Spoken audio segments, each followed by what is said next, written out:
How is I know that Marianne is much more in touch with I am, with the world, the current affairs, and so on, especially in the States. How do you see the collective consciousness let's just maybe talk about North America and later about the world. How do you see the state of the collective consciousness now? Well, from a spiritual perspective, we can't have a meaningful inquiry about anything in the world without the context of that inquiry being what's happening in the realm of spirit or pure consciousness. And one of the main points of the Course and any study of truth with a capital T is that there is only one of us here. And that in truth there is no world. It's all happening inside us. And because within that perspective, all minds are joined because there's only one of us here. In whatever moment we as individuals reach that place of pure consciousness, the presence of which you speak, Holy Instant and Course in Miracles, we don't just get that greater opening for ourselves, but simultaneously it's created for everyone else as well. I was telling you yesterday about a fascinating documentary I saw the other night called I Am. And in the documentary, there's a conversation about cruelty versus cooperation in the animal kingdom.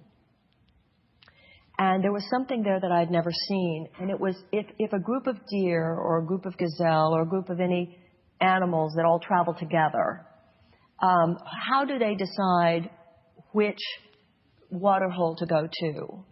Or when birds are flying, what happens to make the whole flock fly a certain way? And what was so fascinating to me was in this documentary they were saying that in this group, I can't remember if it was gazelle or deer or something along that line, there is an alpha male leader of the pack. But that in the decision of what waterhole to go to, and there were 3 of them, it wasn't the alpha male who made the decision. It was as each individual gazelle or deer, whatever it was, turned their head towards a particular waterhole, when 51% of the animals turned their head in one direction, the whole group of them went there. And that often the alpha male was just like, oh, okay, we'll go there. And I thought that was so amazing.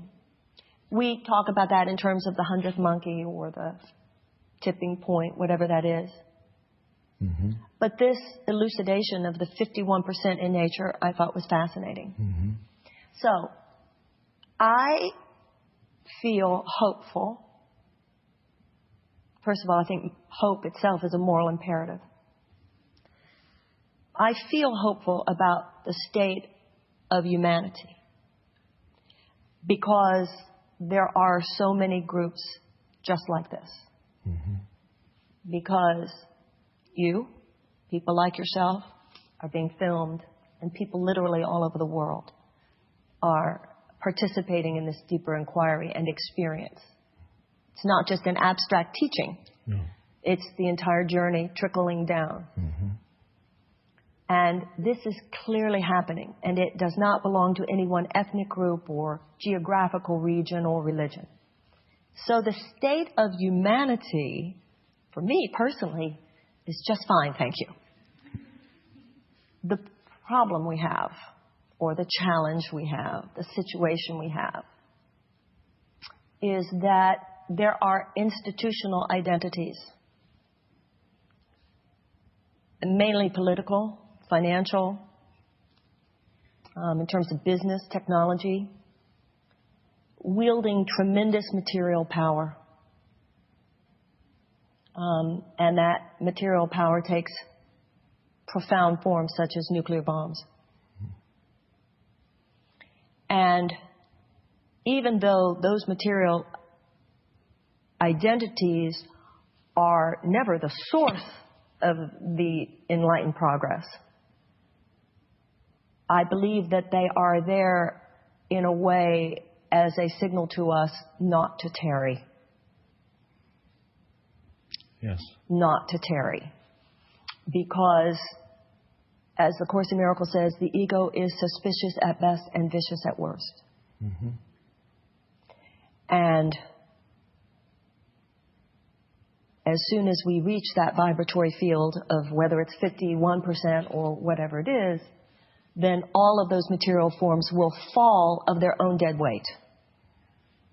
As Yes. soon as there's enough light, darkness cannot exist. Yes, we already see that happening to some extent. Some of the monolithic, egoically created structures are The wall in Germany. Yes, collapsing from within. Of course. Russian communism collapsing from within. It's almost the saving grace, perhaps, of the ego that it seems to have built into it a self-destruct mechanism that eventually gets triggered. Well, the Course in Miracles says there is a limit beyond which we cannot miscreate. However, in Course in Miracles terms, it is not up to you what you learn. It is merely up to you whether you learn through joy or through pain. Mm-hmm. Oh, the ego's dominance will fall. The only issue is, do we go a way of wisdom or do we go a way which would involve immeasurable amounts of human suffering? Mm-hmm. And that is our choice in the matter. Not whether the ego's dominance will end. Because like you said, it's got a built-in self-destruct. The issue is, how is this going to end? Is it going to end through joy or through suffering? I'm a mother, and any parent has had the experience of something that happens when this fierce impulse arises within you and you say to your child about whatever it is, that will not happen in this house. And I look forward to the collective uprising in humanity, realizing that every child on this planet is one of our children, and realizing now that this entire earth is our house, it's our home. I think when it comes to certain forms of possibility, which are nothing short of catastrophic, just as we would, seeing that possibility of catastrophe inherent in a situation, say to one child, that will not happen here, that we will get to that place about this planet, that will not happen here. Because as we do, as that conviction, because the Course in Miracles says miracles arise from conviction, as the realization that the transformation will occur, but that it is in our hands how quickly it occurs and how much suffering it does or does not involve, when that understanding is met with a conviction, we will not go that way. Then I believe something Yes. joyful beyond. Just like the night of the falling of the Berlin Wall times what? 1 million. Yes.